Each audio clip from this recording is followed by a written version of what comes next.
So as most of you know, I went to Skagway, Alaska in early May. It was a great trip, a lot of fun, a lot of driving to do. So I just kind of wanted to make this video because I wanted to share with you how much it costs in fuel, because I wrote it down every stop we made, and also tolls. There weren't that many tolls, but through Chicago there are. I think it was around $50 we paid in tolls. So I kind of wrote down everything we did along the way. We rented a 2019 GMC Terrain. It did around, according to Google, it does 28 to 39 miles per gallon on the highway. And I would say we averaged probably around 35 miles per gallon. We drove 7,942 miles total this. I know because I wrote down the mileage, and you know, you can reset the miles in a car, you know, for your trip, and that's how many miles we drove from when we started to when we got home, and that was there and back. And then so total we spent $983 in gas and tolls. So that's how much I would expect. We're in Salem, Ohio, so eastern Ohio to Skagway.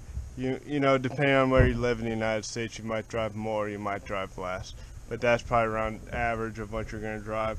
The other thing, we drove a little bit crooked of a way, because the reason I went to Alaska was because I have a bucket list, which on that I want to get a picture in front of every state sign, and I think it'd be a fun thing to do. So each state that you get, you know, is an adventure.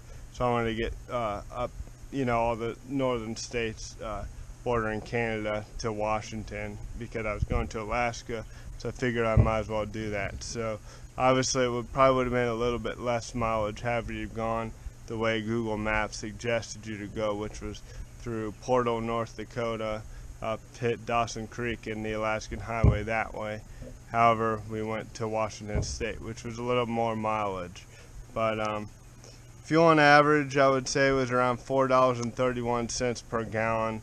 This could play a little bit of a role if it's a low week, you know, as far as fuel. You could save $100. I don't know, but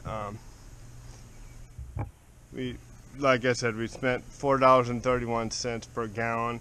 As you went further north in Canada, it was more expensive. I think the most we paid was around $1.59 per liter, which is equivalent to around $6 per gallon. So I mean, as you get further north, you pay more in fuel in Canada. So it's harder to transport, although they do produce a lot of petroleum up there, but still I think the refineries are in the United States or southern Canada.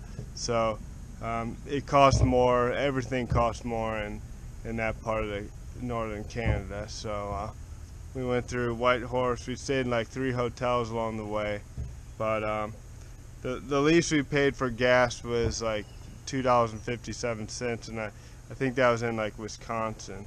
And so fuel wasn't as cheap as it is now in the summer, but it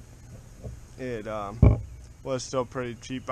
I don't know if you wanted to do it, if one of you wanted to do it, drive there, I would probably suggest do it a little bit later in the year, because up in northern British Columbia and the Rockies and Yukon, there was snow in early May. So it was probably on average, and like once we hit Dawson Creek, about 40 degrees. Skagway was beautiful.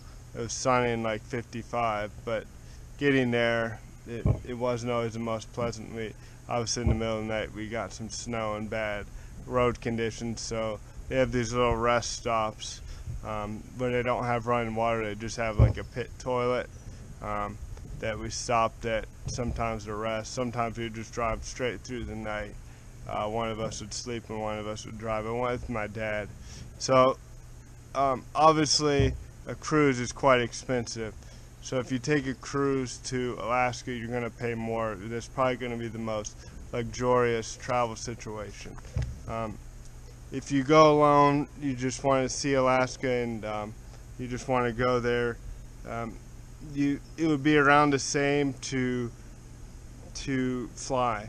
However, I think it'd be more expensive because I looked up a ticket to, I think it'd be more expensive to fly is what I mean. I looked up a ticket to Anchorage, which is probably where you'd fly to. It's the cheapest. It was $915 there and back. So we spent $983 total. So obviously you're going to have to rent a car, which in Alaska is going to be more expensive, because the reason I went there was to get a picture in front of the state sign. And obviously, no matter who you are, you're going to drive, because Alaska's a huge state. I guess you could take Uber everywhere, potentially, but that's going to be costly as well. So I think you're better off to drive just financially. A lot of people don't like driving that much, especially in a short amount of time. So you're probably going to at least want to get 2 weeks. I took 2 weeks off. It only took us 9 days, but because of how we drove. We drove around a little bit less than 1,000 miles a day, which is more than most people want to do, even if you're with another person. But given my situation, I do like driving. We saw a lot of beautiful scenery, but that's around how much you're going to spend, a little less than $1,000, give or take, when you drive to Alaska, if you drive. But like I said, there's a lot of ways you can do it, cruise or flight. Those are probably the two options. And then there's driving. So there's a lot of ways you can get to Alaska, but the driving's going to cost you $983, most likely. So I hope you enjoyed the video, and thanks for watching.